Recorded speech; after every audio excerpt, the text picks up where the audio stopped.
دول صدرين من الفراخ احنا هنفرمهم، وبطاطس وبصل مفروم وشوية توابل، ملح وفلفل، وكيس من فيجيتار بتاع الفراخ، تتبيلة الفراخ، ومعلقة بيكنج باودر صغيرة وبس.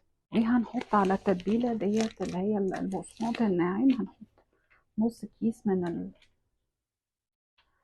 تتبيلة الفراخ، ونفس الموضوع هنا، وهنقلبهم كويس، وعلى الدقيق برضو.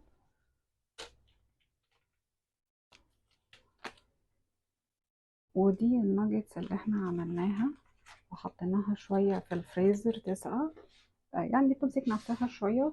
هنحطها في البيض،